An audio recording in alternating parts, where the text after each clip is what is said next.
আজকে বাংলাদেশ গরিবরা শুধু গরিব হয়, ধনীরা ধনী হয়। আজকে জালেমরা আঙ্গুল ফুলে কলা গাছ হয়। হাজারো নির্দোষ মানুষ, আজকে নির্দোষ মানুষগুলি জেলখানায় ধুকে ধুকে মরছে, ফাঁসির রশিদে ঝুলছে। আর হাজারো বড় বড় অপরাধী তারা রাস্তায় বুক ফুলিয়ে হাঁটবে। এই বাংলাদেশের জন্য আমরা আন্দোলন করি নাই, এই বাংলাদেশের সম্মান করি নাই। আজকেও এক মুঠা খাদ্যের জন্য বাংলাদেশের মানুষ ডাস্টবিনে কাঠ কুকুরের সাথে লড়াই করবে। আজকেও খাদ্যের জন্য আমাদের মা বোনেরা তাদের বাচ্চাকে বিক্রি করে দিবে। আজকেও খাদ্যের জন্য আমাদের সন্তানরা আত্মহত্যা করবে। এটা বাংলাদেশের মানুষ দেখতে চায় নাই। আজকে আমার মা বোনকে ধর্ষণ করার পরে তাদের হত্যা করা হবে। আজকে বাংলাদেশের মানুষের মা বোনদের চেহারার মধ্যে এসিড নিক্ষেপ করে রক্ত করা হবে। এই বাংলাদেশ আমরা দেখতে চাই নাই, আমরা দেখতে চাই নাই পরের গোলামি, আমরা দেখতে চাই নাই ভারতের হস্তক্ষেপ। আজকে বাংলাদেশ আমাদের বাংলাদেশ নয়, স্বাধীন বাংলাদেশ নয়। গোটা বাংলাদেশকে ভারত কন্ট্রোল করে, এই ভারতের আগ্রাসী গোষ্ঠী আজকে বাংলাদেশকে কন্ট্রোল করার জন্য, গোলামি করার জন্য তারা চেষ্টা করতেছে। আমরা গোলামির জিন্দেগি ছিন্ন করে স্বাধীন হতে চাই, মুক্ত হতে চাই, মানুষের অধিকারকে বলিয়ে দিতে চাই। আজকের এই গণসমাবেশে এ পর্যায়ে প্রধান অতিথির মূল্যবান ভাষণ প্রদান করবেন ইসলামী আন্দোলন বাংলাদেশের সংগ্রামী সিনিয়র নায়েবে আমির, এ দেশে লাখো কোটি তৌহিদি জনতার আধ্যাত্মিক ও রাজনৈতিক রাবর, বৈষম্য বিরোধী এবং স্বৈরাচার বিরোধী আন্দোলনের মহানায়ক মুফতি সৈয়দ মোহাম্মদ ফয়জুল করিম শেখ চরমনাই।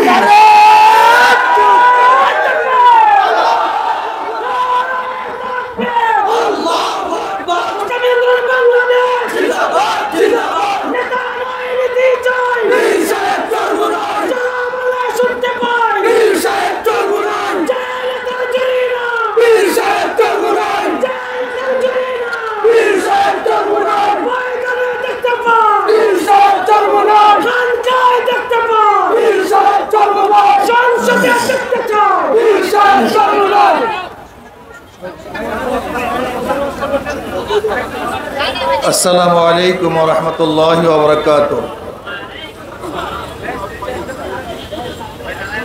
নাহমাদু ওয়া নুসাল্লি আলা রাসূলিহিল কারীম। আম্মা বাদ, ফাউযু বিল্লাহি মিনাশ শাইতানির রাজীম। বিসমিল্লাহির রহমানির রহিম। ওয়া তিলকাল আইয়ামু নুদাবিলুহা বাইনান নাস। সাদাকাল্লাহুল আলিয়্যুল আযীম। সবাই পড়ি সাল্লাল্লাহু আলাইহি ওয়াসাল্লাম। ইসলামী আন্দোলন বাংলাদেশ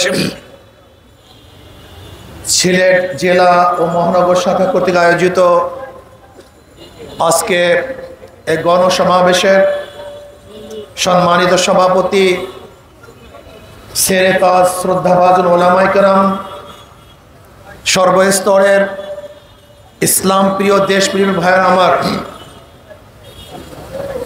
আজকে যেই ভূখণ্ডের মধ্যে অবস্থান করছে, এই ভূখণ্ড ইতিমধ্যে 4 বার স্বাধীন হয়েছে।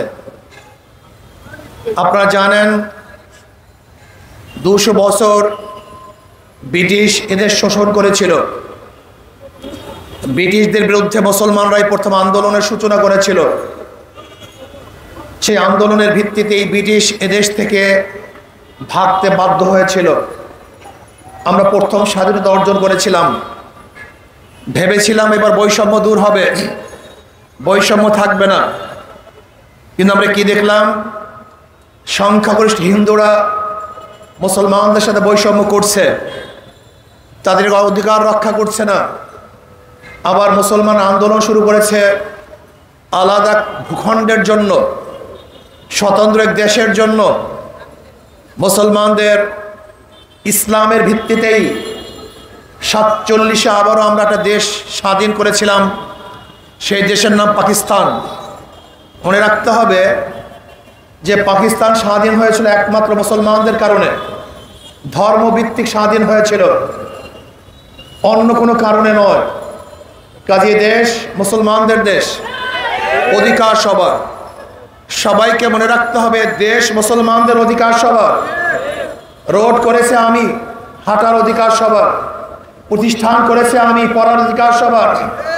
যেরকম ঢাকা ইউনিভার্সিটি করেছে সলিমুল্লাহ সাহেব রহমতুল্লাহ আলাইহি, কিন্তু পড়ার অধিকার সবার। এই পাকিস্তান করেছিলাম আমরা, এখানে অধিকার সবার। কিন্তু মনে রাখতে হবে দেশ মুসলমানদের অন্য কাউন না, এটা মাথার মধ্যে রাখতে হবে। আমরা ভেবেছিলাম এবার বৈষম্য দূর হবে, মানুষ শান্তি পাবে, মুক্তি পাবে। কিন্তু আমরা কি দেখলাম? পশ্চিম পাকিস্তানের লোক পূর্ব পাকিস্তানের সাথে বৈষম্য করছে, অধিকার দিচ্ছে না, এদেশের মানুষ স্বাধীন না, পরাধীন। আবার আমরা আন্দোলন করলাম, সংগ্রাম করলাম, আমরা 71 বাংলাদেশ নামে একটা দেশ স্বাধীন করলাম। এবার ভেবেছি বৈষম্য দূর হয়ে যাবে, গরিব, দুঃখী, মেহনতি মানুষ, মিসকিন, এতিম, ঋষি, কুলি, চামার, তাঁতি সবাই ভালো মতো বসবাস করতে পারবে, তাদের ন্যায্য অধিকার লাভ করবে। শিক্ষা, চিকিৎসা, বস্ত্র, অন্ন এবং গৃহের ব্যবস্থা হবে। কিন্তু আমরা কি দেখলাম? আজকে বাংলাদেশের স্বাধীনতার বয়স 53 বছর, মানুষের অধিকার ফিরে পায় নাই, মানুষ মুক্তি পায় নাই, মানুষ শান্তি পায় নাই, এখনো বৈষম্য চলতেছে। এর জন্য আবারও 2024 5ই আগস্ট এদেশের মানুষ আবার আন্দোলন করেছে, সংগ্রাম করেছে, বিপ্লব করেছে, জীবন দিয়েছে, বৈষম্য বিরোধী আন্দোলন করেছে। বৈষম্য থাকবে না, বাংলাদেশের যত নাগরিক আছে সবাই সাম্যতা অর্জন করবে, মানবিক মর্যাদা লাভ করবে, সামাজিক ন্যায় বিচার প্রতিষ্ঠিত হবে, যেখানে পুরুষের অধিকার থাকবে, মহিলাদের অধিকার থাকবে, মুসলমানদের অধিকার থাকবে, হিন্দুদের অধিকার থাকবে, ছাত্রদের অধিকার থাকবে, চাকরিজীবীদের অধিকার থাকবে, যেখানে অধিকার থাকবে শ্রমিকদের। যেখানে বাংলাদেশ আছে মাত্র 20-25 পরিবার গোটা বাংলাদেশের অর্থনীতিকে কন্ট্রোল করে। আজকে বাংলাদেশ গরিবরা শুধু গরিব হয়, ধনীরা ধনী হয়। আজকে জালেমরা আঙ্গুল ফুলে কলা গাছ হয়। হাজারো নির্দোষ মানুষ, আজকে নির্দোষ মানুষগুলি জেলখানায় ধুকে ধুকে মরছে, ফাঁসির রশিদে ঝুলছে। আর হাজারো বড় বড় অপরাধী তারা রাস্তায় বুক ফুলিয়ে হাঁটবে। এই বাংলাদেশের জন্য আমরা আন্দোলন করি নাই, এই বাংলাদেশের সম্মান করি নাই। আজকেও এক মুঠা খাদ্যের জন্য বাংলাদেশের মানুষ ডাস্টবিনে কাঠ কংগ্রেসে লড়াই করবে। আজকেও খাদ্যের জন্য আমাদের মা বোনেরা তাদের বাচ্চাকে বিক্রি করে দিবে। আজকেও খাদ্যের জন্য আমাদের সন্তানরা আত্মহত্যা করবে। এটা বাংলাদেশের মানুষ দেখতে চায় নাই। আজকে আমার মা বোনকে ধর্ষণ করার পরে তাদের হত্যা করা হবে। আজকে বাংলাদেশের মানুষের মা বোনদের চেহারার মধ্যে এসিড নিক্ষেপ করে রক্ত করা হবে। এই বাংলাদেশ আমরা দেখতে চাই নাই। আমরা দেখতে চাই নাই পরের গোলামি, আমরা দেখতে চাই নাই ভারতের হস্তক্ষেপ। আজকে বাংলাদেশ আমাদের বাংলাদেশ নয়, স্বাধীন বাংলাদেশ নয়। গোটা বাংলাদেশকে ভারত কন্ট্রোল করে, এই ভারতের আগ্রাসী গোষ্ঠী আজকে বাংলাদেশকে কন্ট্রোল করার জন্য, গোলামি করার জন্য তারা চেষ্টা করতেছে। আমরা গোলামির জিন্দেগি ছিন্ন করে স্বাধীন হতে চাই, মুক্ত হতে চাই, মানুষের অধিকারকে বাড়িয়ে দিতে চাই। আমরা যে আন্দোলন করেছিলাম সাম্যতা রক্ষা করার জন্য, বৈষম্য দূর করার জন্য, সাম্য, মানবিক মর্যাদা, সামাজিক ন্যায় বিচার প্রতিষ্ঠিত করার জন্য, আমরা কি দেখলাম? যে 5ই আগস্টের পরে আবারও দখলদারি, আবারও চাঁদাবাজি, আবারও তোফাজ্জলকে হত্যা করা হয়েছে, নির্দোষ তোফাজ্জলকে হত্যা করা হয়েছে। আজকে আমার মা বোনকে ধর্ষণ করা হয়েছে। আজকে আমি কি দেখলাম? হাজারো নিরাপরাধ মানুষকে আবারও কেসে দেওয়া হয়েছে, হাজারো গরু লুট করা হয়েছে, ঘর লুট করা হয়েছে, মানুষের অত্যাচার করা হচ্ছে, জুলুম করা হচ্ছে, নির্যাতন করা হচ্ছে। এর জন্য মানুষ আন্দোলন করে নাই, সংগ্রাম করে নাই, রক্ত দেয় নাই। আমরা চাই না জুলুম আর দেখতে, বাংলাদেশের মধ্যে বৈষম্য দেখতে চাই না। আজকে গরিব ছাত্ররা অর্থের অভাবে পড়াশোনা করতে পারবে না, তারা উচ্চ শিক্ষায় শিক্ষিত হতে পারবে না, এইটা আমরা দেখতে চাই না। আজকে আমার মা বোন মিসকিনরা, এতিমরা, বিধবারা না খেয়ে থাকবে, এই বাংলাদেশ আমরা দেখতে চাই না। আজকে আলেমদের সাথে বৈষম্য করা হচ্ছে। সবচেয়ে বেশি বৈষম্য শিকার হচ্ছে আলেমরা। আজকে শিক্ষিত আলেম যারা মেধাবী, শিক্ষিত, অনার্স পাস করার জন্য যেই পরিমাণ পড়াশোনা করে, একজন ছাত্র ইফতা পাস করার জন্য তার চেয়ে 1000 গুণ বেশি পড়াশোনা করে। অথচ আজকে আমাদের মাদ্রাসার ছেলেরা কেন তারা বিশেষ পরীক্ষায় অংশগ্রহণ করতে পারবে না? তারা কেন বিশেষ পরীক্ষা দিতে পারবে না? আজকে মাদ্রাসার ছেলেরা কেন চাকরিজীবী হবেন না, তারা বাংলাদেশের কোনো জায়গায় কেন যেতে পারবে না? এটা বৈষম্য। এর চেয়ে বড় বৈষম্য কিছু হতে পারে না। আজকে কওমি মাদ্রাসার সাথে বৈষম্য করা হচ্ছে। কওমি মাদ্রাসার ছেলেদেরকে আজকে অনেক জায়গায় ইন্টারভিউ দেওয়ার জন্য অযোগ্য ঘোষণা করা হচ্ছে। আজকে যেই মাসআলাগুলি কওমিয়ার ছাত্র সবচেয়ে বেশি জানে, সেই নিখার কাজী হিসাবেও আজকে কওমি মাদ্রাসার ছেলেরা চাকরি পাচ্ছে না। এটা কেমন বৈষম্য আমি তো বুঝছি না। আজকে কওমিয়ার ছাত্ররা পুলিশে অংশগ্রহণ করতে পারছে না, র্যাবে অংশগ্রহণ করতে পারছে না, আজকে মিলিটারি অংশগ্রহণ করতে পারছে না, বিসিএস ক্যাডারে অংশগ্রহণ করতে পারছে না। এটা বৈষম্য। এই বৈষম্য বাংলাদেশের মানুষ দেখতে চায় না। আজকে অর্থনীতির অবস্থাটা কি? ধনী শুধু ধনী হবে আর গরিব শুধু গরিব হবে, এই বৈষম্য দেখতে চাই না। আজকে বাংলাদেশের অর্থনীতির অবস্থা কি জানেন আপনি? আপনি যাবেন ব্যাংকে 5 লক্ষ টাকা আনার জন্য, ব্যাংক বলবে আপনার কি মর্গেজ দেওয়ার টাকা আছে? আপনি বলেন আমার তো মর্গেজ নাই। তাহলে ব্যাংক তো আপনাকে টাকা দিবে না, যার টাকা আছে ব্যাংক তাকেই টাকা দিবে। তার মানে ধনীকে ধনী বানায়। যার 5 লক্ষ টাকা আছে ব্যাংক তাকে 5 লক্ষ টাকা দেয়। যে ব্যক্তিকে লোন দেওয়া হয়েছে তারই লোন মাফ করা হয়, তার ইন্টারেস্ট মাফ করা হয়। তাই ধনীকে বর্তমান অর্থনীতি 5 বার ধনী বানায় আর গরিবের পেটে 5টা লাথি মারে। আগের থেকে বড় লোকের 5 লক্ষ টাকা ছিল, একবার ধনী। ব্যাংক থেকে 5 লক্ষ টাকা দিয়েছে, 2 বার ধনী। তার লোন মাফ করা হয়েছে 3 বার ধনী। তার ইন্টারেস্ট মাফ করা হয়েছে 4 বার ধনী। আর গরিবের পেটের মধ্যে 5টা লাথি। আগের থেকে 5 লক্ষ টাকা ছিল না, 1 লাথি। ব্যাংক থেকে 5 লক্ষ টাকা দেয় নাই, 2 লাথি। তার ইন্টারেস্ট মাফ করা হয় নাই, 3 লাথি। তার লোন মাফ করা হয় না, 4 লাথি। এবং বড় লোকদের যেই টাকা মাফ করা হয়েছে, এই টাকাগুলো যদি বাংলাদেশ ব্যাংকে থাকতো, ওই গরিব বাংলাদেশের নাগরিক হিসাবে সেই টাকারও মালিক ছিল।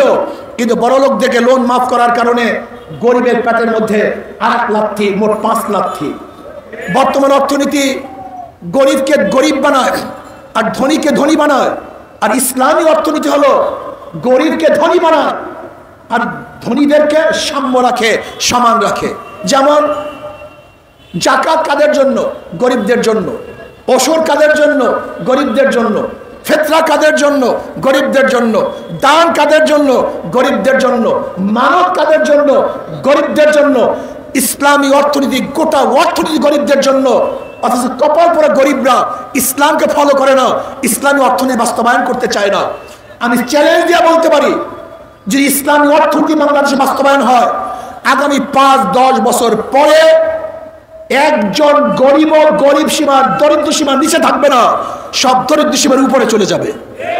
আজ আমি চাই যাদের মাধ্যমে এদেশের গরিবরা গরিব হয়, জুলুম হয়, অত্যাচার হয়, অবিচার হয়, তাদেরকে আমরা ক্ষমতায় দেখতে চাই না।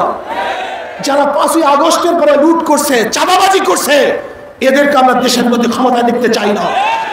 ভাইরা আমার, আজকের সমস্যা আমাদের মধ্যে, সমস্যা সরকারের মধ্যে নয়, সবচেয়ে বড় সমস্যা হলো জনগণের মধ্যে। এই জনগণ কাকে নির্বাচন করবে, এই নির্বাচন করতে ভুল করার কারণেই তারা বারবার ক্ষতিগ্রস্ত হয়। আপনাকে অবশ্যই মনে রাখতে হবে, একজনের নাম এ, একজনের নাম বি, একজনের নাম সি। এও চোর, বিও চোর, সিও চোর। ক্ষমতা আছে এ, সে কি করবে? কথা বলেন। হটাও এ, বসাও বি, সে কি করবে? হটাও বি, বসাও সি, সে কি করবে? কারণ নেতার পরিবর্তন হয়েছে, দলের পরিবর্তন হয়েছে, নীতি আদর্শের পরিবর্তন হয়নি। ওসি চলে যায়, এসপি পরিবর্তন হয়, ডিসি ট্রান্সফার হয়, কিন্তু দুর্নীতি ট্রান্সফার হয় না। এর কারণটা কোথায়? এর কারণটা হলো নেতা পরিবর্তন হয়েছে, লেকিন নীতি আদর্শ পরিবর্তন হয়নি। মাদার গাছ লাগিয়ে আমের আশা করা যায় না, তেঁতুল গাছ লাগিয়ে মিষ্টি ফলের আশা করা যায় না।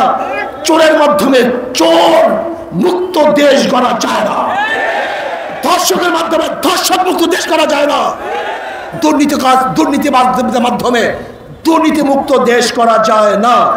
যতদিন পর্যন্ত খোদাভীরু আল্লাহওয়ালা নেতৃত্ব দেশের নেতৃত্ব না প্রদান করবেন, ততদিন পর্যন্ত আন্দোলন করবেন, সংগ্রাম করবেন, কিন্তু মানুষের ভাগ্যের পরিবর্তন হবে না। আজকে এটিএম আবু তুরাব, এই সিলেটের সাংবাদিক, বৈষম্য বিরোধী আন্দোলন করতে গিয়ে তিনি শহীদ হয়েছেন। যে জালেমরা তাকে শহীদ করছে, আমরা তাদের বিচার কামনা করছি। আজকে দেখেছেন গোটা বাংলাদেশ চলতেছে ভারতের নিয়ম অনুযায়ী। আমি গিয়েছিলাম আজকে যেখানে ভোলাগঞ্জ পাথর উত্তোলন করা হয়, সেখানে কি অবস্থা, পরিবেশের দোহাই দিয়ে পাথর উত্তোলন করা সম্পূর্ণ বন্ধ করে দিয়েছে। অথচ আমি দেখে আসছি অদূরই ভারতের মধ্যে, ভারতের সীমানার মধ্যে আমরা দেখেছি সেখানে বুমমিন করে, পাহাড়কে ধ্বংস করে সেখান থেকে পাথর উত্তোলন করে, তাতে পরিবেশ নষ্ট হয় না।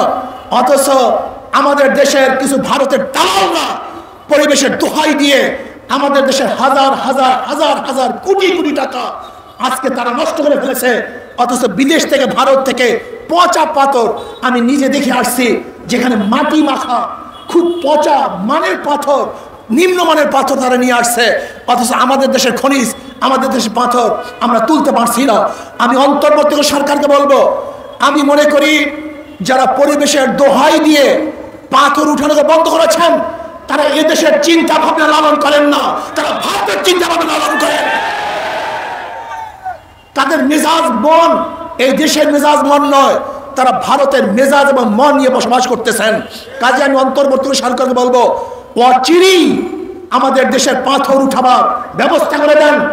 হাজার হাজার লক্ষ লক্ষ গরিব আজকে ক্ষুধার্ত অবস্থা আছে। আপনার পত্রিকায় দেখেছেন আজকে ক্ষুধার তাড়নায় কয়েকদিন আগে এক পরিবার আত্মহত্যা করেছে। অথচ পাথর উত্তোলন করতে পারতো, তারা আত্মহত্যা করতে হতো না। আমাদের হাজার হাজার কোটি কোটি টাকা বাংলাদেশে সেই হইতো, আমাদের দেশে বিদেশে পাচার হতো না। আজকে পাথর আমদানির নামে হাজার হাজার কোটি কোটি ডলার বিদেশে পাচার হয়ে যায়। এর জন্য আমি সরকারকে বলবো, পাথর উঠাবার ব্যবস্থা করে দেন। আজকে বৈষম্য বিরোধী আন্দোলন করতে গিয়ে যারা শাহাদাত বরণ করেছে, এদের অংশ মুসলমান, মুগ্ধ ইসলামী ছাত্র আন্দোলনের সদস্য ছিল। আপনারা দেখেছেন গতকালকেও যুব আন্দোলনের এক ভাই শহীদ হয়েছে, গুলিতে আহত হয়েছিল, গতকালকে দুনিয়ার থেকে বিদায় হয়ে গেছে। হাজারো মানুষ শহীদ হয়েছে নাস্তিকদেরকে প্রতিষ্ঠিত করার জন্য নয়। আজকে শিক্ষার মধ্যে, শিক্ষা সিলেবাস সংস্কারের মধ্যে যেই সমস্ত আবু সাহিদ সহ যে নাস্তিকদেরকে সদস্য হিসেবে নেওয়া হয়েছে, আমি অন্তর্বর্তী সরকারকে বলবো, যদি নাস্তিক এবং এদেশের মাটি ও মানুষের সাথে যারা সম্পৃক্ত নাই, ভিন্ন কোনো চিন্তা লালন করে, এমন কোন ব্যক্তিকে কোনো অবস্থাতেই শিক্ষা সিলেবাস সংস্কারে নেওয়া যাবে না, নিতে দেব না, মানি না, মানব না ইনশাআল্লাহ। কাজে আসুন আমরা দেশকে ইসলামী সাজাই, ইসলামী হুকুমত কায়েম করার চেষ্টা করি। যে ইসলামী হুকুমত কায়েম করি, তাহলে আমার মা বোনেরা ন্যায্য অধিকার ভোগ করবে, আমার মা বোনেরা ধনী হয়ে যাবে, আমাদের মা বোনেরা বড় শিক্ষিতা হয়ে যাবে। এবং যদি ইসলামী হুকুমত কায়েম করি, আমাদের সমস্ত গরিব ভাবনা, আমার গরিব মারা দরিদ্র সীমার উপরে চলে যাবে, যেখানে নির্যাতন থাকবে না, অবিচার থাকবে না, বৈষম্য থাকবে না, যেখানে আমাদের মধ্যে সাম্য, মানবিক মর্যাদা, সামাজিক ন্যায় বিচার প্রতিষ্ঠিত হবে। এর জন্য আসুন কাঁধে কাঁধ মিলিয়ে ৯২% মুসলমানদের দেশে ইসলামী হুকুমত হবেই হবে, হওয়াই উচিত। এর ব্যতিক্রমে বাংলাদেশের জনগণ সহ্য করবে না, করতে পারে না ইনশাআল্লাহ। কাজে আসুন আগামীতে সবাই ঐক্যবদ্ধভাবে ইসলাম হুকুমত কায়েম করার জন্য হাত পাকা প্রতীককে শক্তিশালী করবেন, ভোট দিবেন এবং ইসলামী আন্দোলন অন্তর্ভুক্ত হবেন, এই আশাবাদ ব্যক্ত করে আজকে এখানে বক্তব্য শেষ করছি। আমা আলাইনা ইল্লাল বালাগ। আল্লাহ।